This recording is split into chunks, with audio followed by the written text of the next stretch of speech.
앞뒤에 계신 분 서로 인사하십니다. 잘 오셨습니다. 반갑습니다. 주님의 이름으로 여러분 모두를 환영하고 축복합니다. 지난 한 주간 동안 비도 많이 왔고요. 또 여러 가지 또 일들도 많았는데 돌아보면 모든 것이 하나님의 은혜인 줄 믿습니다. 하나님께서 주시는 새 힘으로 다시금 하나님 앞에 나가기를 예수님의 이름으로 축복합니다. 오늘 말씀은 누가복음 19장 1절부터 10절까지 말씀을 중심으로 나무 위에서 내려온 희망, 삭개오 이야기. 제가 오늘 아침에 부제를 붙였는데요. 꽃이 된 남자. 한번 따라할까요? 꽃이 된 남자.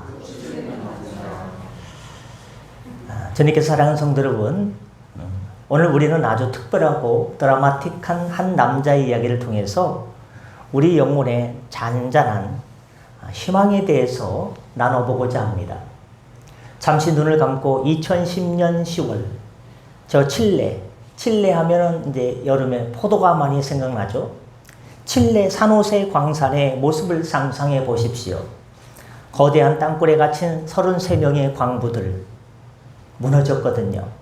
그들은 70일이 넘는 시간 동안 깊은 지하 700m 아래 갇혀 있었습니다. 온 세상이 이제 다 죽었겠지 하고 포기했을 때, 그들 자신조차도 희망의 빛을 보지 못했을 때 기적처럼 작은 구멍이 뚫리고 구조의 신호가 전해져 왔습니다. 거기 누구 없습니까? 그리고 마침내 70일 만에 한 명씩 땅 위로 올라오던 그들의 모습은 전 세계인들에게 잊을 수 없는 감동과 희망을 선사해 주었습니다. 그들은 갇혀있던 어둠에서 나와 자유로운 광명의 빛을 만나게 되었습니다.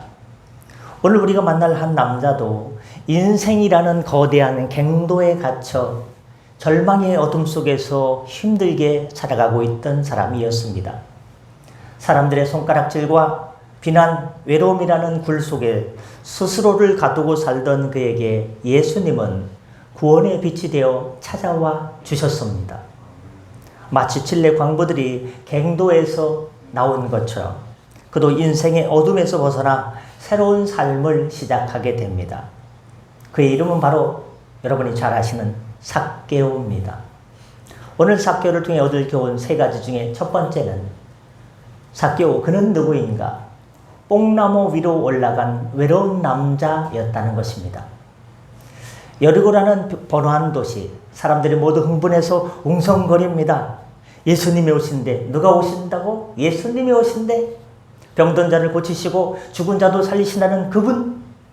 수많은 인파가 길거리를 가득 메운 그곳에 한 남자가 있었습니다.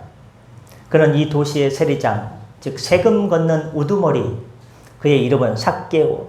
그는 돈도 많고 권력도 있었지만 사람들은 그를 손가락질하며 매국노라고 부르며 그랬습니다. 그에게 돈은 유일한 방패였지만 동시에 그를 세상으로부터 고립시켜주는 감옥이었습니다. 안 보여. 사람들이 너무 많잖아. 키가 작았던 삭개오는 예수님의 뒷모습조차 볼 수 없었습니다. 군중들은 비켜주기는커녕 그를 더욱더 밀어냈습니다. 그때 삭개오의 눈에 커다란 뽕나무 한 그루가 들어왔습니다. 그는 주저하지 않고 그 나무 위로 허둥지둥 기어 올라갑니다. 나무는 잘 올라갔나 봐요. 사람들의 비웃음과 조롱 섞인 시선은 이제 그에게 아무것도 아니었습니다.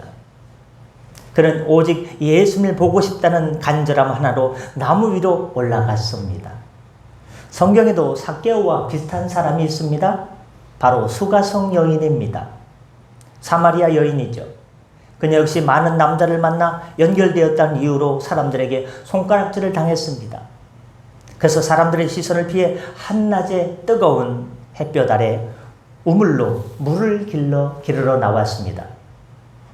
삭개오가 군중의 조롱을 무릅쓰고 예수님을 보려 했던 것처럼 이 여인 역시 외롭고 고립된 삶 속에서 예수님을 만날 수밖에 없었습니다. 두 사람, 삭개오와 수가성 여인 모두 세상으로부터 버림받은 외로운 영혼들이었습니다. 이 장면은 마치 찰스 디킨스의 소설 크리스마스 캐럴에 나오는 영감님이 나오죠? 누구예요? 자린고비 스크루지 영감님. 스크루지 영감과 닮아 있습니다. 스크루지는 돈을 모으는 것에만 평생을 바쳤습니다. 주변의 모든 사람을 멀리하고 가까이 오면 내 돈 뜯어먹으려고 하는구나. 오직 자기의 이익만을 위해 살아왔습니다. 겉으로는 돈도 많이 벌고 부도 척척하고 성공한 것처럼 보였지만 그의 영혼은 차갑고 외로운 사막과도 같았습니다. 삭개오가 돈 때문에 사람들에게 손가락질을 받았던 것처럼 스크루지도 세상의 조롱과 외로움 속에 갇혀 있었습니다. 그러면 삭개오가 왜 그랬을까? 삭개오의 마음속을 분석해보면 그의 키는 단순한 신체적 특성이 아니라 그가 느끼는 깊은 열등감과 사회적 소외감의 상징이라 볼 수 있습니다. 키는 키인데 그는 돈을 통해서 이 열등감을 채워보려고 하고 보상받으려고 했지만 내면의 외로움은 아무리 돈으로 채우려고 해도 채워지지 않는 거예요. 그 갈증은 아무리 돈으로 넣어도요 메꿔지지 않았습니다. 뽕나무 위로 올라간 행동은 그가 더 이상 세상의 조롱과 시선을 두려워하지 않고 자신 안에 있는 깊은 갈망, 즉 예수님을 향한 간절함을 드러낸 것이라 할 수 있습니다.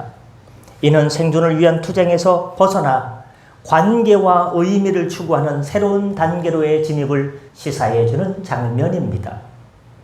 두 번째 교훈은 예수님의 말씀입니다. 예수님께서 뭐라고 하셨습니까? 삭개오야, 뽕나무에 올라간 삭개오를 보고 삭개오야 내려와라. 삭개오야 어서 내려와라. 예수님은 뽕나무 아래에서 멈춰 서셨습니다. 그리고 고개를 들어 나무 위에 쪼그리고 앉아있는 삭개오를 바라보셨습니다.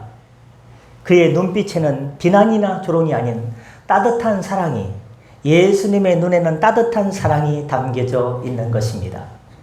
삭개오야 어서 내려오라. 오늘 내가 내 집에 유하여야겠다. 삭개오는 이 말을 듣고 깜짝 놀라 굳어버립니다. 예수님이 내 이름을 아신다고? 시가 하나 생각나죠? 김춘수 시인의 1952년작 꽃. 내가 그의 이름을 불러주기 전에는 그는 다만 하나의 몸짓에 지나지 않았다. 내가 그의 이름을 불러주었을 때 그는 나에게로 와서 무엇이 되었다? 꽃이 되었다. 꽃. 하나의 몸짓, 날개짓에 있는 사람이 이름을 불러주니까 꽃이 된 거예요. 꽃이 뭡니까? 특별한 존재, 피어나는 존재, 귀한 존재라는 겁니다. 나는 아무것도 아닌데 내 이름을 불러주니까 아무것도 아닌 존재가 귀한 존재, 피어나는 존재, 특별한 존재로 되었다. 성경에서 이름을 불러주면요, 그 사람의 변화의 역사가 나타납니다. 갈릴리 바다에서 고기 잡는 시몬을 향해서 예수님께서 시몬아, 시몬아 이름을 불러주셨어요. 그리고 너의 이름을 바꿔줄게.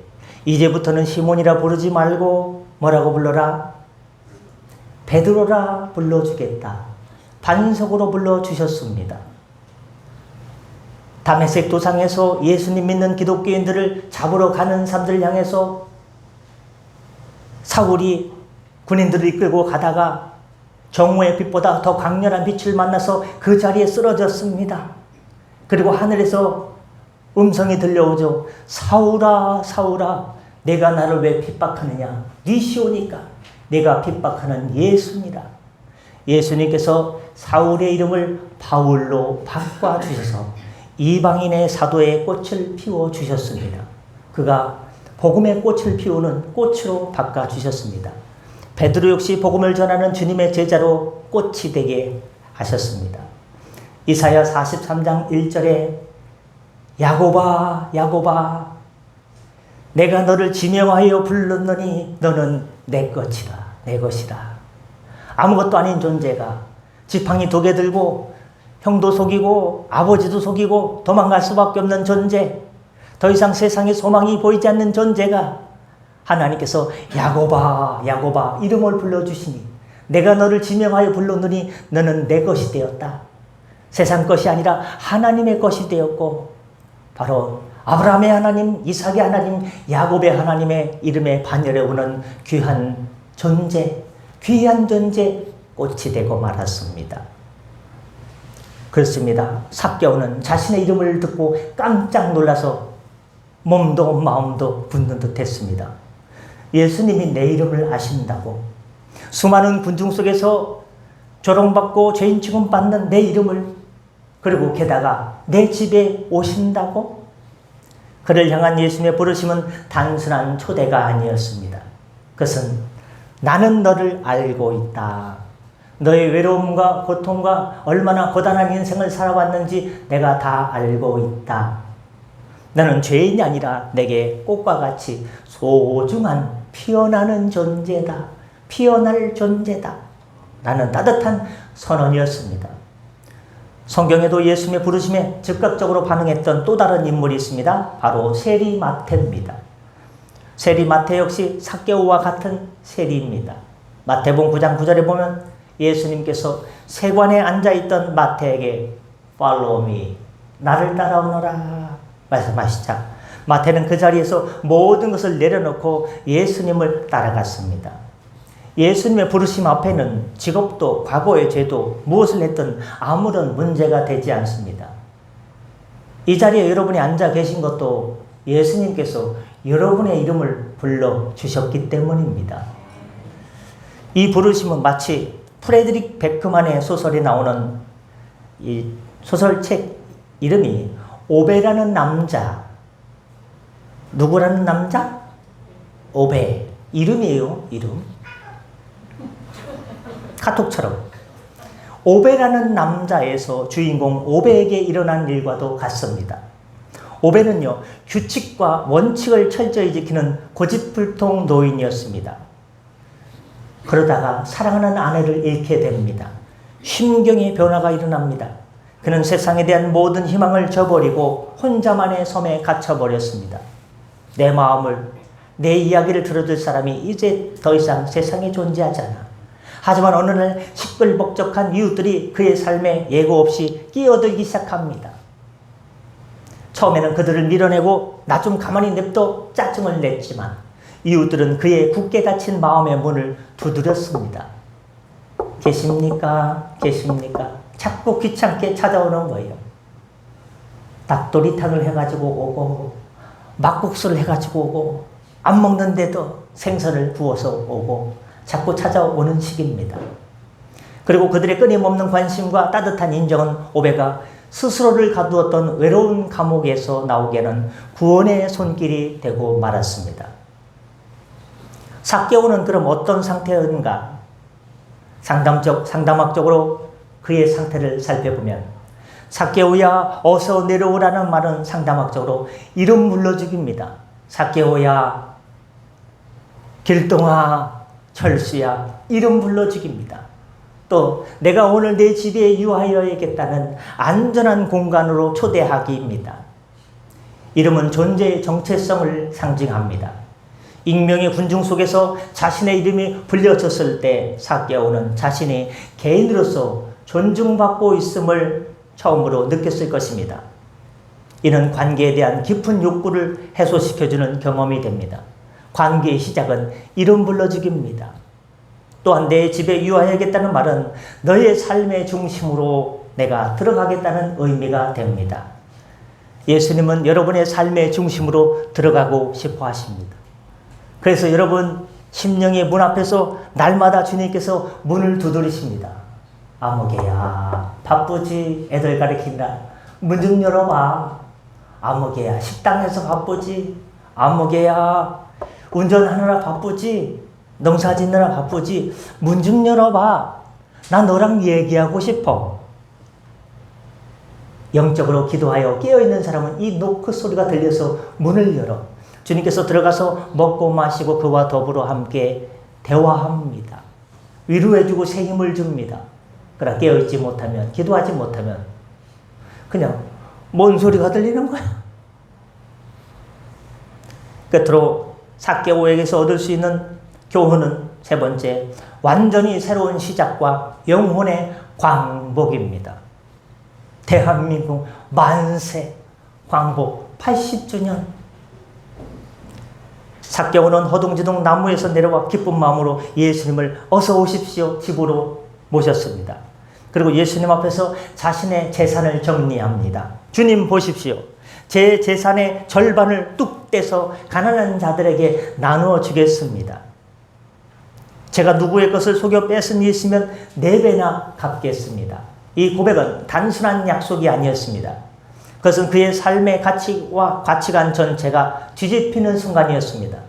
그가 평생을 바쳐 쌓아 올렸던 돈이라는 성이 한순간에 와르르 무너지고 그 자리에 사랑과 나눔과 회복이라는 성이 세워지는 순간입니다.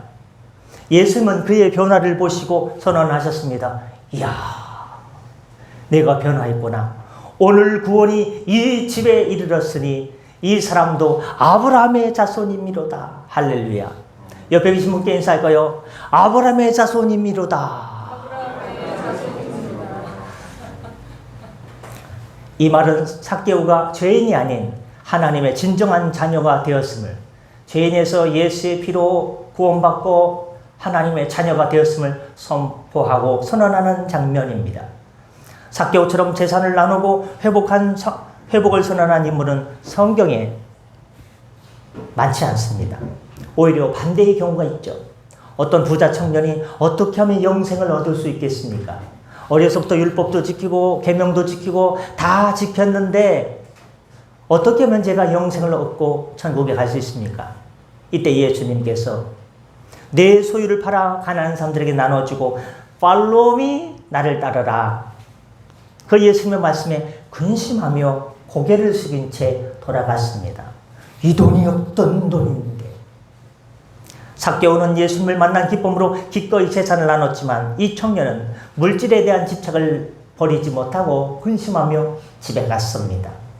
삭개오의 변화가 얼마나 대단한 것인지를 우리가 알 수 있는 대목입니다.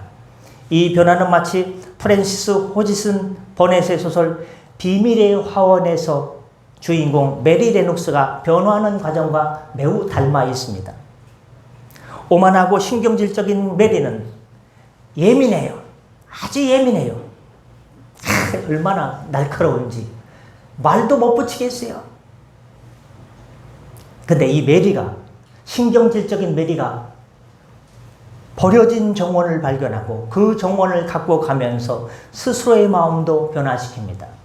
새싹이 납니다. 꽃이 피어납니다. 다른 꽃을 심습니다.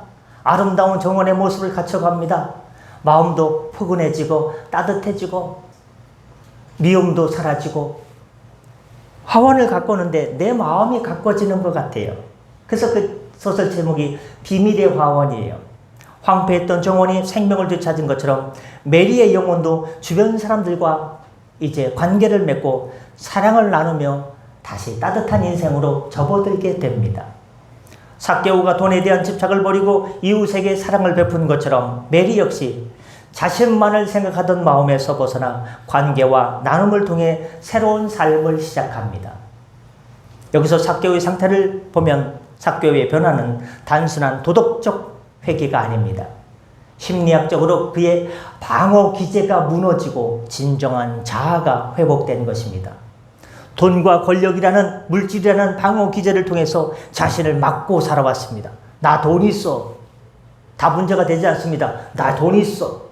자신을 가로막고 자신을 감춘 것이 방어 기제가 돈이었지만 이 방어 기제를 통해 자신의 열등감과 외로움을 감추려 했지만 예수님의 무조건적인 십자가의 사랑과 수용을 경험하면서 더 이상 방어 기제가 필요 없게 되었습니다. 나를 무조건적으로 사랑해 주는데 내가 막을 필요가 뭐가 있겠어. 이제 진정한 자신을 회복하고 타인과의 건강한 관계 속에서 사랑과 기쁨을 나누는 새로운 삶을 시작하게 되었습니다. 이것이 바로 영적인 치유가 가져오는 가장 큰 변화입니다. 주님께서 사랑하는 성도 여러분, 이제 말씀을 마치고자 합니다.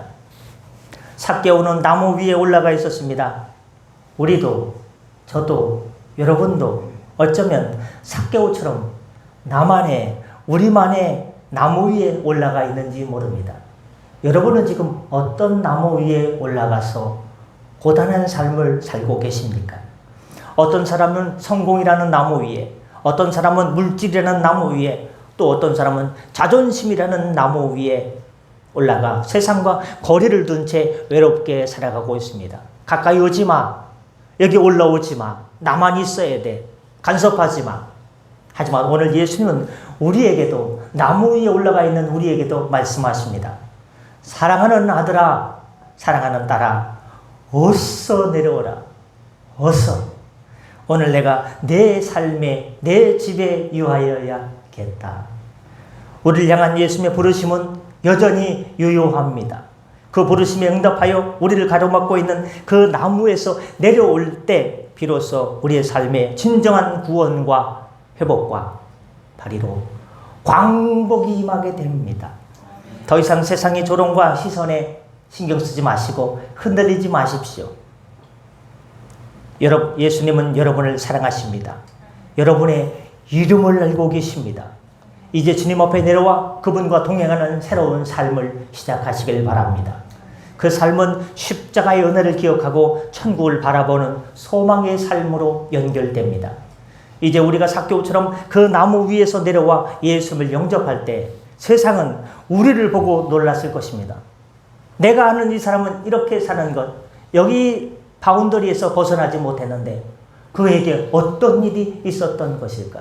그의 삶에 어떤 변화가, 어떻게 일이 있었을까?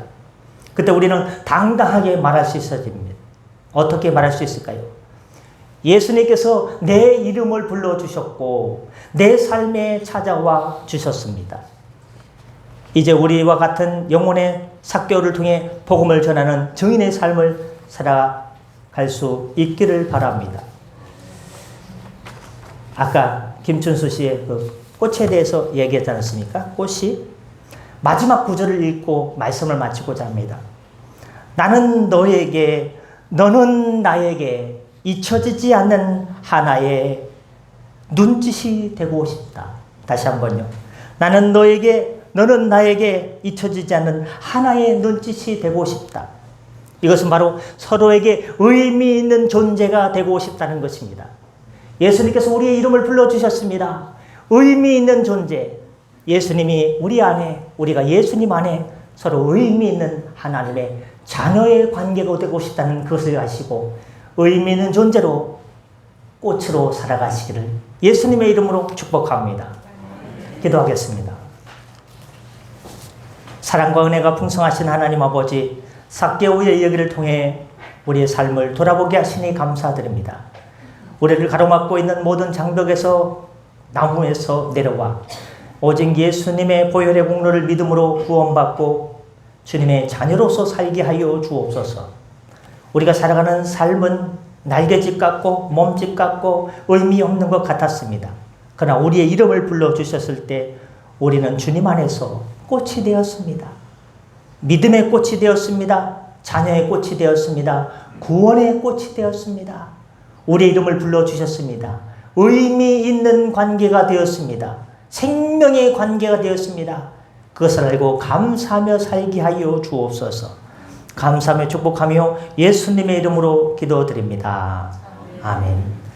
주신 말씀 생각하면서 찬송가 438장 간지 뒷면에 있습니다. 438장 부르시면서 준비하신 예물 하나님께 드리겠습니다.